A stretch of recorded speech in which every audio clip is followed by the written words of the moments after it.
이런 말씀이 말세 우리에게 주는 강력한 중요한 교훈이 있습니다.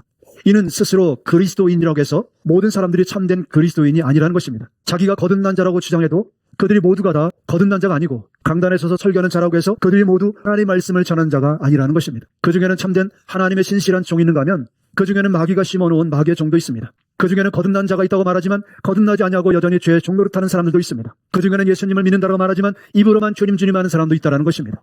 주님의 양은 주님의 음성을 들었을 때 순종함으로 주님의 뜻에 따릅니다. 요한복음 14장 20절 21절에 그러나 너희는 내가 너희 안에 있고 너희가 내 안에 있으며 또 내가 너희 안에 있음을 알게 될 것이다. 내 계명을 받아서 지키는 사람은 나를 사랑하는 사람이요 나를 사랑하는 사람은 내 아버지의 사랑을 받을 것이다. 그리고 나도 그 사람을 사랑하여 그에게 드러낼 것이다. 교회는 개인의 욕망과 욕구를 충족시켜주는 것이 아닙니다. 그럼에도 교회를 이용해서 개인의 비전과 꿈을 실현하려고 시도를 합니다. 그들은 예수님의 보혈의 복음, 회개와 거룩함, 하나님을 두려워하라는 영원한 복음, 좁은 길, 그리고 절제된 거룩한 삶에 대해서 가능하면 설교 주제에서 피합니다. 자기 설교를 듣는 청중들이 기뻐하지 않기 때문입니다. 사람들은 하나님의 직접적인 통치를 사는 것보다 예수님을 믿으면서도 자기 마음대로 할 수 없다는 사실을 의도적으로 피하려고 합니다. 실제로 마귀는 사람들이 하나님의 뜻을 따르지 않고 자기의 마음대로 정과 욕심대로 자유롭게 행하는 것을 원합니다. 그렇게 해야 그들이 죽는 날 그들과 함께 영원한 지옥으로 들어갈 수 있기 때문입니다. 예수님을 주님이라고 부르면서 불의와 불법을 행하는 죄의 열매로 어떤 사람들은 지옥에서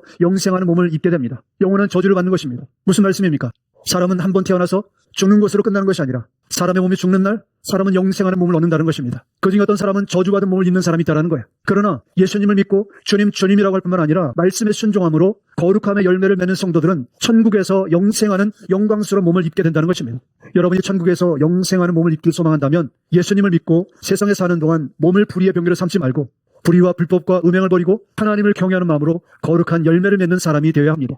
로마서 6장 22절 23절 이제 여러분은 죄에서 해방을 받고 하나님의 종이 되어서 거룩함에 이르는 삶의 열매를 맺고 있습니다. 그 마지막은 영원한 생명입니다. 죄의 삭은 죽음이요 하나님의 선물은 우리 주 예수 그리스도 안에서 누리는 영원한 생명입니다. 하나님께서 아시는 자들에게는 특징이 있다는 것입니다. 주님께서 아시는 자들은 좁은 길을 걷고 자기 절제의 삶을 살아갑니다. 그들은 매일 자기를 부인하고 십자가의 말씀에 순종하는 삶으로 거룩함에 이르는 삶의 열매를 맺고 삽니다. 즉 그들은 매일 그리스도를 위해 살며 매일 그분을 생각하고 매일 그분을 섬깁니다. 그들에게는 직장에서도 항상 예수님의 최우선입니다.